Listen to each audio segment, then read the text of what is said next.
Hola, ¿qué tal? ¿Cómo les va? Saludándoles nuevamente con un nuevo tema, una vez que empezamos ya el bloque número 4 y último de este semestre, que es de la narrativa antigua a la contemporánea. Previamente tú ya identificaste al género narrativo como parte de la clasificación de la literatura.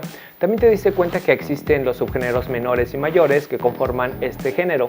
La diferencia entre ambos radica en que los primeros tienden a tener un desarrollo más limitado de carácter popular. Por su parte, los mayores representan un desarrollo más amplio y elaborado, que son los que más se cultivan hoy en día.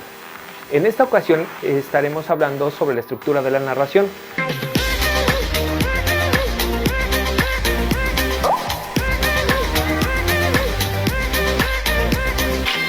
Los textos narrativos tienen diversos elementos que permiten presentar los acontecimientos relatados. El primero de ellos es el narrador. Es la voz que cuenta y relata los sucesos, la voz enunciativa que utiliza el escritor en primera, segunda o tercera persona, que permite identificar el tipo de narrador. El primer tipo de narrador que vamos a mencionar es el autodiegético. El narrador autodiegético es aquel que cuenta su propia historia. Normalmente se escribe en primera persona, yo.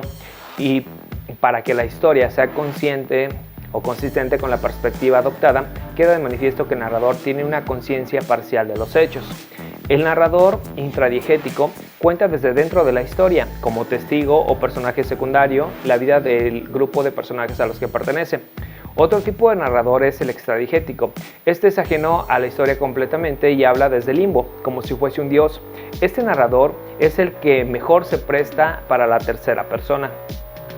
El narrador metadiegético permite dos posibilidades. Una simple, cuando desde un plano de ficción se pasa a otro, como ocurre en los cuentos que integran el libro de las 1001 noches. La otra variante, que al parecer es la más llamativa, digámoslo así, es cuando los personajes de un plano de ficción son alcanzados por los personajes de otro plano de ficción. Por ejemplo, está en esta obra reconocida mundialmente como lo que es El Principito. El número 2 de esta estructura es la ordenación de los hechos. En un relato, la estructura está planteada en ciertas circunstancias de tiempo y espacio que contextualizan los llamados sucesos. La suma de sucesos genera una unidad llamada episodio que da lugar a lo que también se le conoce como una trama. Un texto narrativo, en cuanto a su estructura, está compuesto también por los siguientes elementos, que es planteamiento, desarrollo y desenlace, los cuales conforman toda la trama.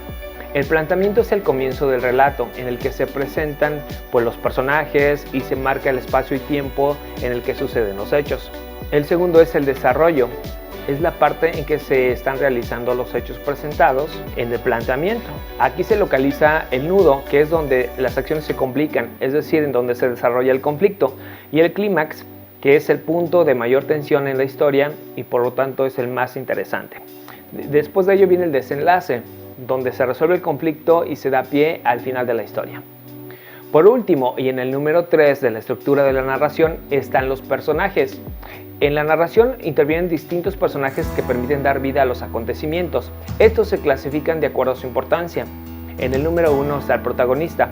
Es el personaje más importante en torno al cual se desarrolla la historia. Puede haber más de uno, refiriéndose entonces a los personajes principales. El segundo de ellos es el antagonista. Es también un personaje importante, pero se constituye como el adversario del protagonista. Refleja valores opuestos a los del protagonista y suele provocar el conflicto de la historia. También están los personajes secundarios. Estos pueden participar en uno o más momentos importantes de la historia, pero únicamente complementan las acciones de los personajes principales. Y por último están los incidentales. Su participación en la historia es limitada pero significativa, ya que su actuación depende mucho o pueden cambiar los acontecimientos y ambientar los sucesos. Esto seguramente ustedes pueden identificar con mayor facilidad en cuanto a la estructura de la narración, por ejemplo en un famoso cuento llamado Caperucita Roja. Ahí podemos encontrar el tipo de narrador, también lo que viene a ser cómo se ordenan los hechos, es decir, cuál es el planteamiento, cuál es el desarrollo, cuál es el nudo, cuál es el clímax y quizá dónde está por ahí ya el lobo vestido de abuelita, no sé, podría ser. Y después de ello, cómo es el desenlace de este cuento que todos conocemos, ¿no? Y bueno, también ustedes pueden identificar los personajes de este cuento sin mayor complejidad, así lo creo yo.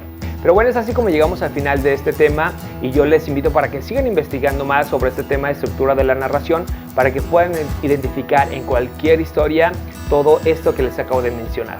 Y que bueno, pues esto les ayude mucho para todo lo que viene más adelante. Yo me despido de ustedes, les espero aquí en el siguiente video. Cuídense mucho y aplíquense también.